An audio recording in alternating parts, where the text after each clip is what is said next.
this particular problem. Going by a question paper problem which is given in the year 2020. So this is about the you are given the receipts and payments account. If you observe here, whenever any account is given, whenever receipts and payments account is given, you should understand that the ones which are paid in cash are given. Nowhere will you get the outstanding amount. So receipts and payments accounts are done on cash basis. That is what I receive in cash and what I pay in cash. There is no scope for outstanding amount in the receipts and payment account. So as in income and expenditure account is very particularly whatever is the income that assessee is supposed to be getting in a particular year we take. In case of receipts and payments account, we take up only the ones which are received in cash. Okay, in this particular case, the incomes or the expenditures can be related to either the present year or the previous year or the following year.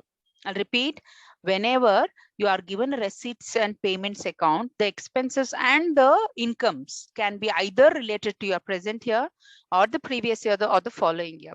So we will work out things on cash basis. What have I received in cash? Whether did I receive money in cash? That is what is the major thing. So if you observe here, you are given the receipts. Now let us go with which ones are related to the profession. Consultation fees. As I told you, you are given the consultation fees that the assessee has received for 3 different years. That is 17-18, 18-19, and 19-20. So present year, previous year, and the following year. I mean, sorry, 2 previous years and one is the present year. So here in this particular case, you will have to take up all this, irrespective of the fact that it belongs to a different year. Okay, visiting fees. Visiting is 30,000. Loan from bank for professional purpose. No loan is a receipt. No loan can be considered as a professional receipt because the assessee is liable to pay it back, right? This is a liability. Loan can never be an income. It is a liability which the assessee has to repay back. When it comes to loan for professional purpose, only the interest component that the assessee pays on the professional loan taken for professional expenditure purpose will it be that it becomes eligible as professional expenditure. So sale of medicines is a professional receipt.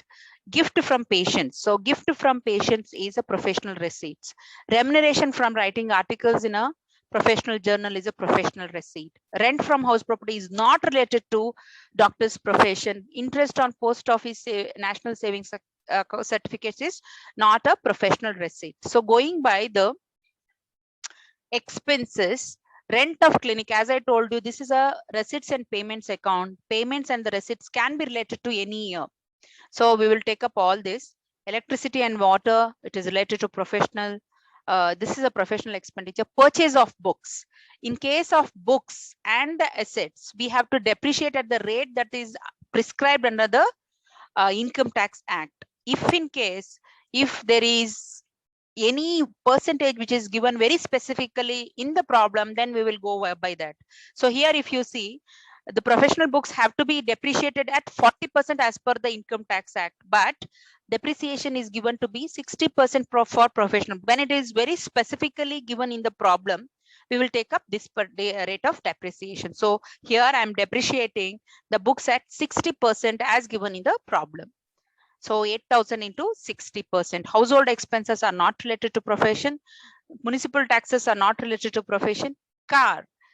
In case of car, the depreciation is given as 15% here. So 45% into 15%, and personal use is 1/3. So professional use is 2/3. So what I do is 45,000 into 15% into 2/3. That's what I have to do. Fire insurance on property we don't take. Surgical equipments. So surgical equipments purchased is 47,000. So it is very specifically given to you in the problem. It is 40%. So if in case nothing is given to you in the problem, the rate of depreciation on the surgical equipments is 15%, 1/5. But however, in this particular case, it is very specifically given to you to depreciate at 40%. We will strictly go by that. So 47,000 into 40%. So advance income tax doesn't come. Salary to nurse is a professional expenditure. Entertainment expenses is incurred in entertaining the patient. So when they come to the hospital, probably they might, keep a newspaper or a magazine, or they might turn on a television or whatever. So anything which is done to entertain the patients is considered as the professional expenditure. Expenses on IT proceedings, income tax, advance income tax, and income tax provision is not at all considered as a professional expenditure. But however, expenses on IT in proceedings can be considered as professional expenditure. IT processing fees is considered as professional expenditure. I will repeat: income tax, provision for income tax, and advance income tax paid is not taken up. It is completely ignored. But however, income tax proceeding expenses, income tax filing expenses will be considered as professional expenditure. So gift to wife, he cannot gift his wife and claim it as an expenditure. It is not, wife is not related to profession, but she is related to the SSC, right? So yes, interest on loan. So whenever you are allowing the interest on loan as a professional expenditure, you should first confirm whether the loan is taken for the professional purposes. So very specifically, if you observe here, it is given that, SSC has used it for professions. So this becomes eligible to be claimed as income professional expenditure. Loan installment paid.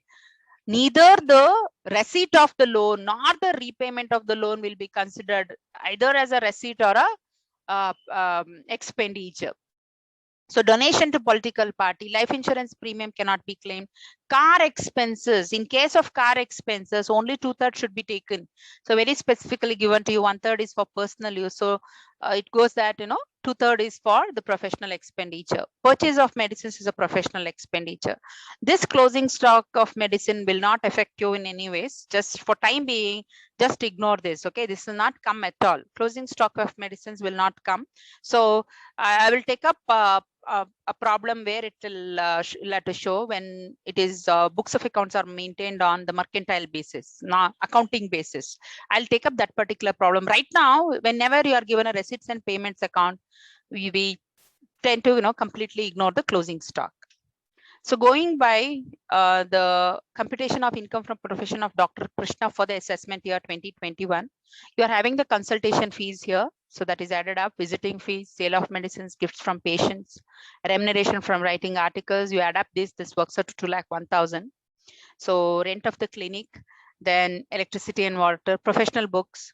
The rate of depreciation is actually 40%, but in the problem very specifically given 60%. So we go by that. Depreciation on motor car, this percentage is also given, but 2/3 is only used for the profession. So I have taken up that, and that works to 4,500. Surgical equipment, the rate of depreciation as per the income tax rules is 15%. But however, in this particular problem, it is very specifically given to you in the problem itself that you'll have to depreciate at 40%. So 47,000 into 40%.